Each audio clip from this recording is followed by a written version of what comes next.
Well, hello everyone. I thought I'd put up a little video on installing a solar powered security camera with Wi-Fi. So this ReoLink camera supports a 64 gig chip, so that's what I've got here. And also on these little chips, you need to make sure you get a class 10 chip so that it's fast enough to support the video. So putting the chip in the camera is not too difficult. I mean, it's a little, my fingers are a little big to do this sort of thing. You know, I tried to use a pen to put that in there, and that didn't actually work that well. But eventually I was able to just kind of push it in there. You'll hear it click when it's in correctly.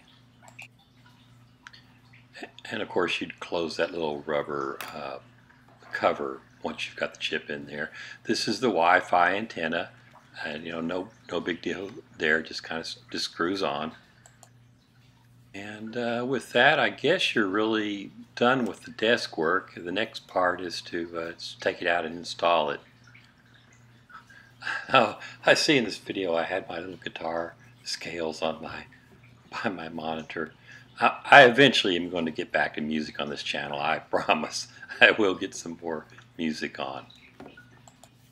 Oh yes, I forgot. While I was at the desk, I downloaded the app and did the programming for the camera, and I tested the camera to make sure it was connecting to the Wi-Fi before I actually took it out for the install. So do that before you go outside. So I'm out at the workbench now, and I have two little templates there for attaching the mounting brackets to the eave of the house. So I'm just aligning that. That's the template for the solar cell, and that's the template for the camera, and I just make sure I knew which one was which. So I just used a little masking tape, and I'm putting the template up on the eave of the house, and the idea is just to just drill through that template right into the wood so that you can start the screws. And the template will keep everything straight for you. Just go easy with it. And of course it's just a little pilot hole. 1, 2, 3. I'll have that in there.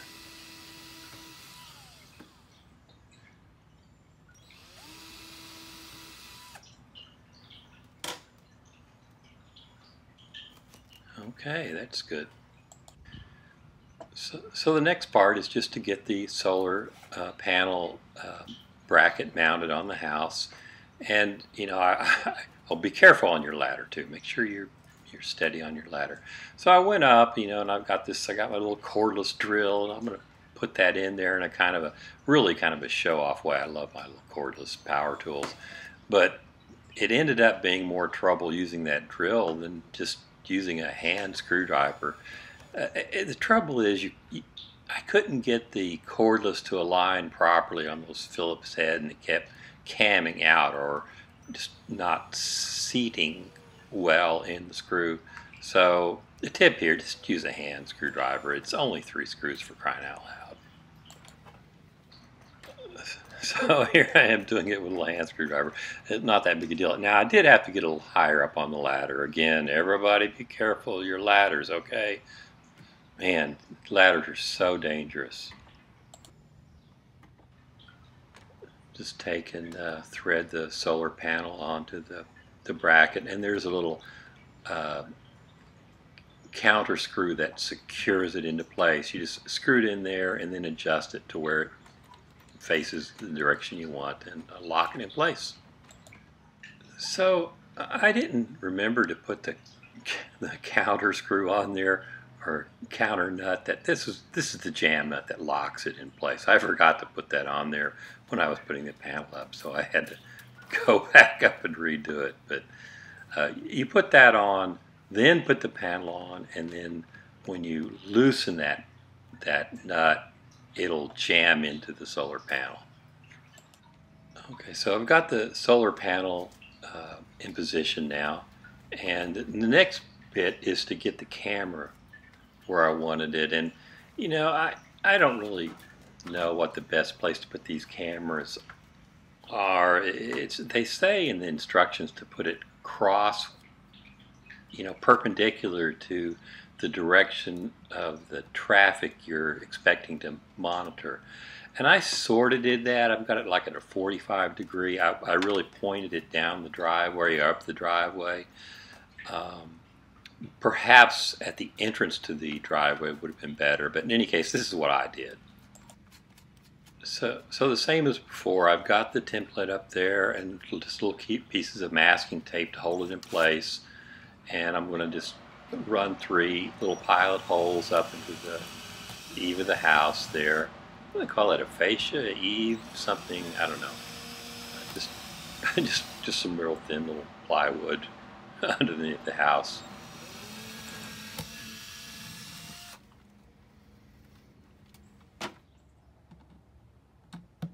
Same as before, just put the little screws. In this case, it just, you know, it's three little screws that hold the mounting bracket. And, you know, I've got it positioned in the direction I think, or pretty close to the way I want it pointed right now.